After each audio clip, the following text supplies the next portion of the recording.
So sometimes I want to play a game, but I'm not always able to play it immediately. I gotta wait either a few days or maybe months for any number of reasons.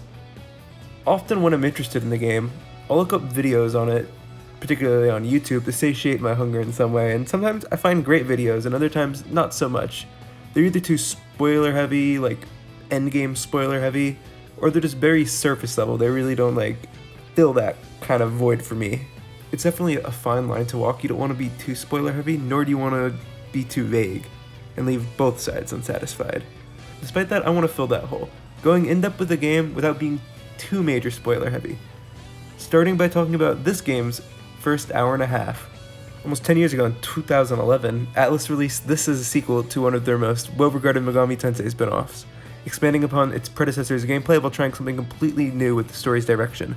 Welcome to Devil Survivor 2.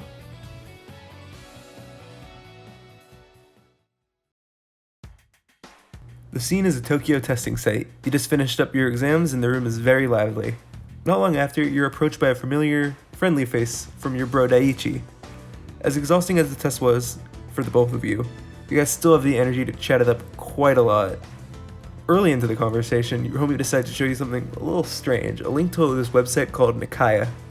Despite being in beta, it's capable of showing how people died before it actually happens, and has disturbingly become pretty popular. Think of the Twitter account images that precede unfortunate events, except they haven't actually happened yet.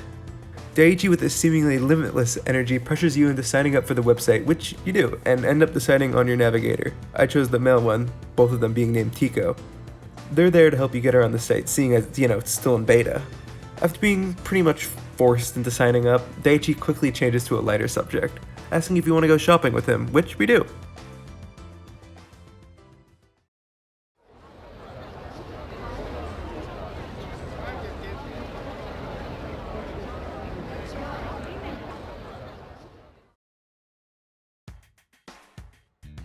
After the two of you go shopping, mainly Daiichi, two of you head down and wait for the subway, chatting about typical teenager things, like video games and girls. Daiichi notices a student in the same year as you. Her name is Io Nita. Daiichi, who has a bit of a thing for Io, begins to talk about her, but... Shit. She's also planning on taking her exams today, and she's come up to ask you if they're still going on. But before she can actually go, the three of you all get a notification from Nikaya, and it's not very pretty.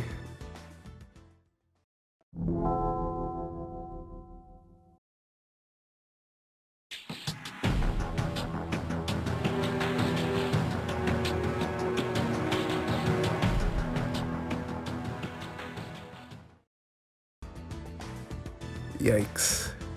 But faster than you could say, oh shit, the subway you're waiting for arrives and the death clip follows note for note.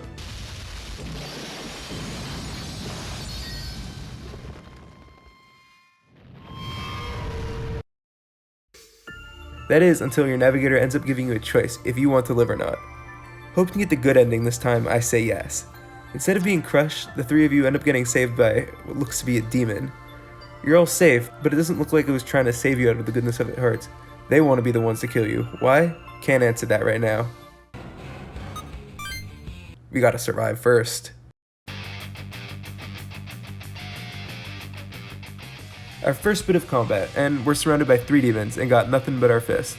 The trio each do their part to ward off the imminent demonic threat, only barely being able to make it by. This first bit of gameplay isn't much. Position you and the others on the map, and approach the demons. The combat part of this encounter is as basic as an RPG can get. We can only really attack, but I think the simplicity works well in this scenario. With no weapons, demons, or special moves to use, it really feels like we're just barely able to survive. But just like that, we get by and obtain our first demons. After the threat has been neutralized, you catch your breath, only to realize your surroundings.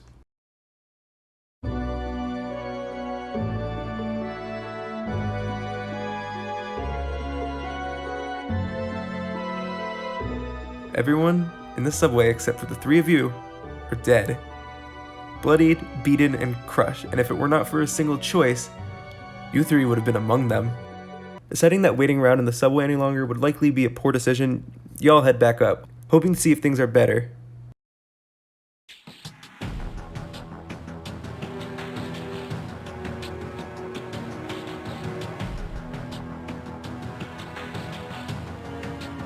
They really aren't, but it's likely safer to be above ground than below ground in this scenario. Anyways, it's a disaster. Everyone is confused, and not long after coming from the subway, a jumbotron with the news turns on, confirming that things are just as bad everywhere else in Japan and likely the rest of the world. Large quakes leading to massive casualties, people worried, impatient, and just plain freaked the hell out. And topping it off, the news cuts out. In an attempt to try and contact your families, the three of you use yourselves, but that seems to be a no-go. Questioning your next course of action, a new program suddenly appears on your phone titled the Demon Summoning Program. While trying to figure out how to delete the application, an unfamiliar yet imposing figure appears behind the three of you. She saw you guys make it out of the subway and has a question for all of you. You're very hesitant to tell her about the demons, but she seems to be a step ahead of you, asking to see your phones. Before she actually gets the chance, the three of you decide to book it away. After distancing yourself from the lady, Io, worried about her parents, and Ariake decides to head out.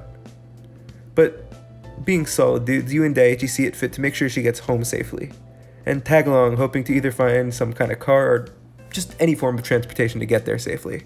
While in Roppongi heading towards Io's place, Daiichi ends up tired and gets a half empty bottle of water from Io. While Daiichi's drinking the water, you encounter some other people who are also trying to head to their homes. Before you can move, something strange falls from the sky.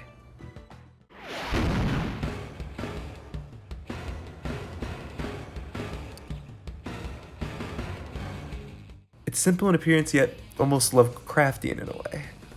Sort of shaped like an ice cream cone. Once again, the summoning app on your phone begins to act on its own and confirms that this thing is called Dubhe. Before you're able to defend yourself, it begins to swell.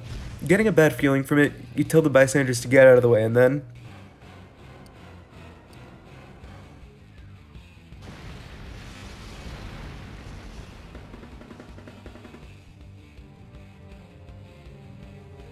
after not being able to process what the funk just happened, it begins to approach the three of you and swell up once again.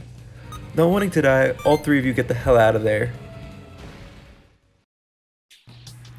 After that disturbing encounter, you meet up with Io, but where's Daiichi?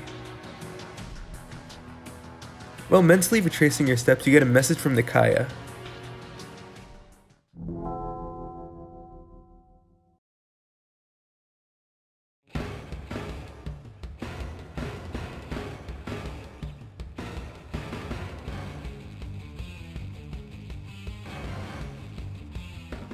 It's another death clip, and it seems Daiichi's head is on the line once again.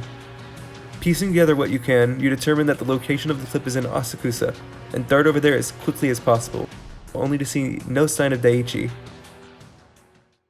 Oh, I guess we were ahead of the curve this time.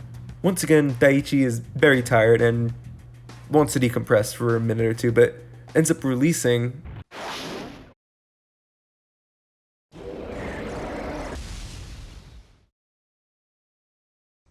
but rescue comes in the form of that suspicious-looking lady from earlier. She decides to side with the three of you, and gives you all some helpful advice on the demons. And once again, we gotta fight.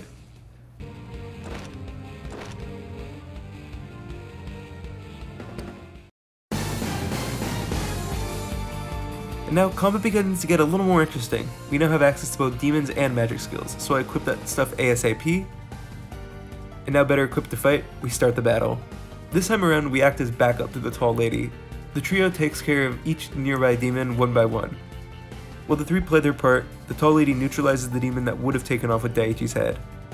And we get to see how powerful that lady is, taking care of the demons with relative ease.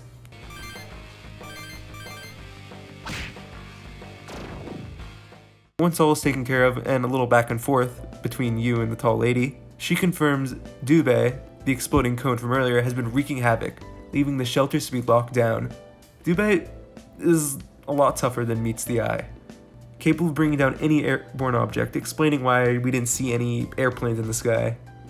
While tending to Io's twisted ankle, we learn that this lady is named Makoto Sako. Hoping to further treat Io's injury, she takes the three of you to the diet building, where we learn she belongs to an organization called Gyps.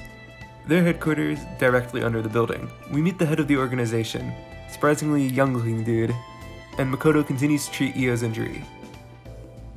While chit-chatting, Daiichi really needs to go take a piss, and while looking for the bathroom, you two overhear Makoto and her superior, Yamato, saying some pretty worrying stuff.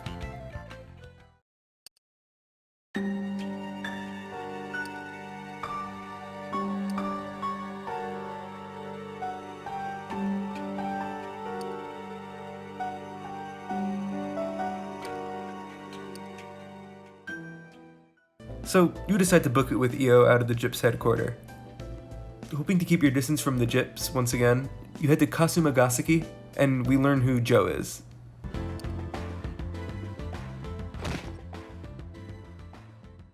Besides being a pretty chill dude, he's also a bit of an idiot, leading more demons for you to deal with. Okay, he led a lot of demons here.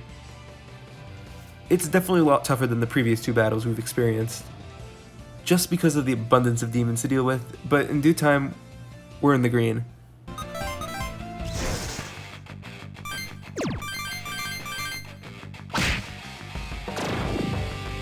After the demons were taken care of, we saved Joe and got him his contract demon. This guy right here. We then explained the demon summoning program to him, and he decides to tag along, and considering the situation, we need all the hands we could really get.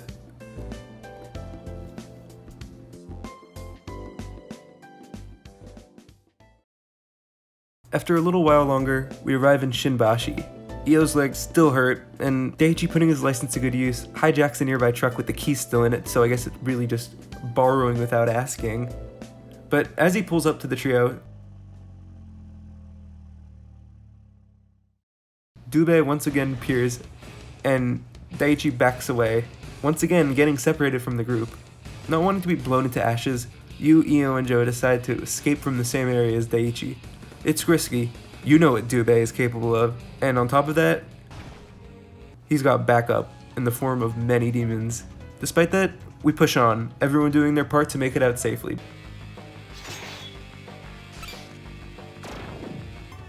But just as we're about to make it, and just as if things couldn't get any worse, Dubhe begins to swell once more.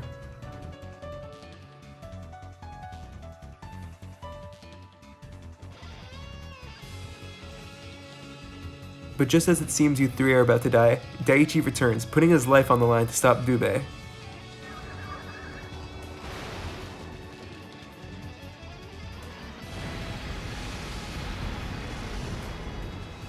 Although it doesn't completely put an end to him, Dubhe is now weakened. Still putting up a good fight, you and your team barely put an end to Dubhe.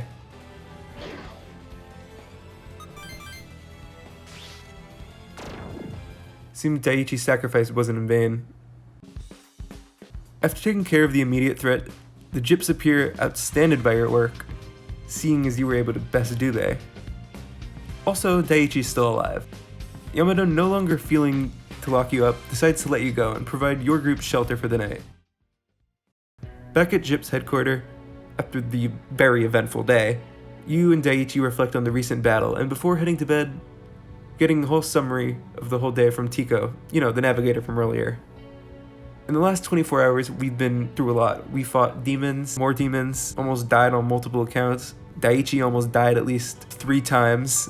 No, wait, it would be 4. Daichi almost died 4 times within the last 24 hours. Learned who Joe is, and the Gyps group. And this was only the first day of many to come in the world of Devil Survivor 2.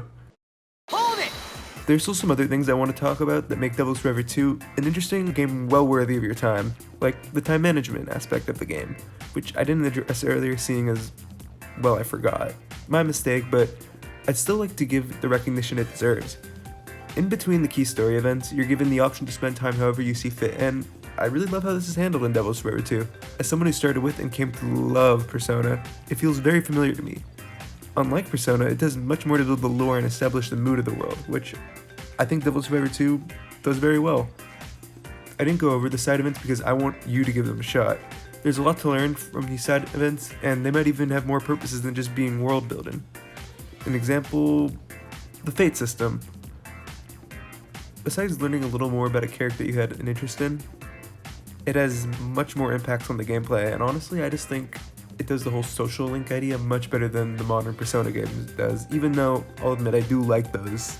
It gives you so much more gameplay benefits if you decide to level up their fate. It's awesome.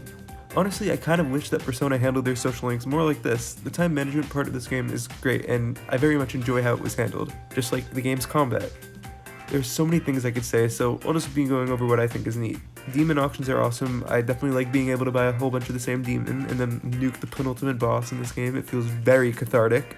Auctions also make getting demons for fusion much easier than in other Megami Tenseis. Demon race skills, which are special skills that affect a particular group of demons, were expanded on from Devil's Fire 1, now increasing capability as the level of a particular demon also increases, which is kick-ass. I love it. Instead of race skills being static, they evolve and give you even more to mess around with. I like that a lot. It's fun. Skill cracking, where you target a particular enemy to get their skill, has also been expanded upon. Cracking skills is a lot more fun and enjoyable, but I won't explain why because when you play the game, you'll understand what I mean a little while on into the game. Honestly, I could just talk about Devil Survivor 2 for hours, which I might do it someday, but I want to leave it to you to give this game a chance and see whether or not Devil Survivor 2 is your kind of game. And if you do decide to pick it up, I hope you have a good time. There is just a lot to love with that game.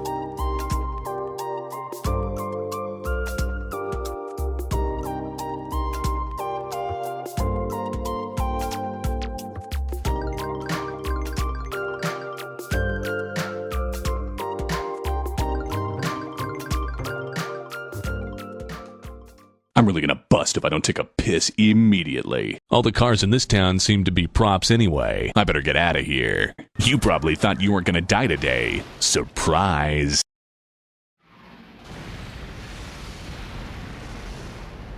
I regret nothing.